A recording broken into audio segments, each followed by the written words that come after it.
From the Vintage Gardener. Welcome back to my channel. So today is going to be a little bit of a hodgepodge just to give you something to see since it's Friday. I know everyone's probably counting down to the weekend. First things first is that I did a live on, I guess, Wednesday, and there was a couple things I brought up. And I know not everybody who watches me on YouTube follows me on Instagram, and so I'm going to go over some things now. So first things first is that there's this book that I mentioned called Pests and Diseases. It's by Pippa Greenwood and Andrew Halstead, and it is divided into a number of segments. It's very useful. It helps you diagnose pests and diseases. So it's any type of bug issue, any fungus, any just everything, any disease, like anything that could possibly go wrong with the plants. They have it divided into things like fruits and vegetables, flowers, diseases that attack, like, for example, the bud as opposed to the stems and roots and that sort of thing. So basically, it's like a one-stop shop. At the very end of the book, they have like a dictionary. So basically every single, I guess, problem that they've listed in this book, it'll give you the symptoms, the causes, and how to control it.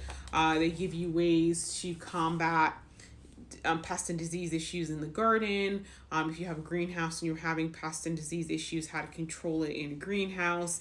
They tell you the different types of like synthetic controls, more the organic stuff. So it's a really great book. I got it because last year, especially because I grew so many different types of flowers that are pretty much not sold anywhere, so you don't really know how they're going to react in the garden.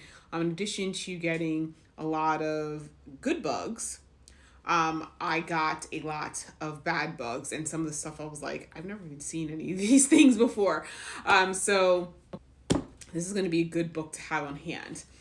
So another thing that I brought up in the live was that I'm trying out various seed starting supplies for here, stuff I'll use in the greenhouse. This year I'm gonna be doing vegetables, and obviously I got to start some of those inside because they're frost tender. But also on top of that, I also want to do some cuttings. And so with cuttings, that's a completely different skill set. You need humidity domes. And so I am not crazy about the humidity domes that comes with Jiffy because I feel like it holds just a little bit too much moisture. I would leave it on until the seeds sprouted, but then once the seeds sprouted, I would switch to one of the taller domes. But of course, it's hard to fit those under the light. So I did find some other sets online that are shorter. So like, for example, this one's a nice height, it comes with a tray. There is an insert which is clear so you can see the plant roots. The thing that I really like about it is, in addition to having this great vent that you can open and close, this thing right here is a temperature gauge and a humidity gauge, which is great because some plants may need a cooler temperature to germinate. Like, for example, not Hungarian poppy, the Menacopsis poppy needs it to be 60 to 65 degrees. So if you want to maintain that temperature, if wherever you got it, it's warmer, open the vents. The other thing is that plants need different types of humidity depending upon what stage of development they're in. So for example, for germination, plants may need between like 90 to 100% humidity inside the dome, but then once they're in like the seedling green stage, they need less, more like 50 degrees. And so once again, you can adjust that by opening and closing the vents. So I will let you guys know how this works out, but I'm really excited. The little gauge in here has a little battery that will have to be replaced, but I think it's going to work out very well. And so then the next thing is that I've been growing nasturtiums inside, and one bloomed. And the thing that was so interesting is that for the past couple of days, I've been smelling something slightly floral, almost like rose, like almost like a light rose fragrance. And when I say light rose, I mean like an old rose fragrance. Old roses have like a certain fragrance. And I couldn't figure out what it was. Cause I'm like, okay, it's not the orange. I know what that smells like. But it didn't dawn on me that it was a nasturtium until tonight when I was bending over. My nose was practically on it. And I was like, oh my gosh, that's a nasturtium. I've grown nasturtium so many times.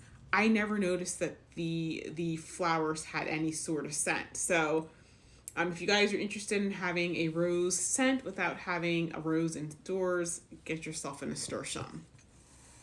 Guys, last but not least, I want to talk about some additional chrysanthemum cultivars that I got. For those of you guys who are new to my channel, I'm really into heirloom chrysanthemums. I have a playlist. I'm not going to repeat it here because we'll be here way too long. But right now, I've got 58 cultivars on order, and I ordered an additional 6. One is a repeat, so I'm just adding, 5 new cultivars. So that brings my total on order this year to 63. And so I'll go over them right now. So the first one is Quarterback, which is one I had from last year. Absolutely beautiful. It's like more of a coral kind of peachy bronze type thing. I think it's referred to as a football style mum. Absolutely gorgeous. Then I got New Moon, which is a white chrysanthemum. I don't know it. I'm still trying to figure out what type of shape it has. Last year I did have this on order. The only thing was the company ran out. My dog is chasing something. And they substituted it with Grandchild White, which I wasn't really a fan of. Then I got Fancy Free, which is a pink quill. And then Sun Spider, and I'm going to show you guys this. It's a yellow spider mum. And then I got Pate Lehman, which is, I'm not really sure what that's considered to be either. I guess it's more decorative, but that's more of like a peachy pink type deal. And then I got Starlet, which is kind of a peachy pink chrysanthemum that's got the spoon. So those are the 6 that I got, and once again, I'm going to put pictures of them up so you guys can see. So as you guys can tell, my fall lineup is going to look, I think it's going to look pretty amazing. So anyway, guys, that's it for today's video. I will see you guys on Saturday with a brand new one, and yeah, at some point in time, I'm going to go over, I have more seeds to show you guys, and on top of that, I've already started planning the potager garden, and so I have a couple of sketches to show you guys. So anyway, but that'll be another video, but thanks for watching, and I'll see you guys later.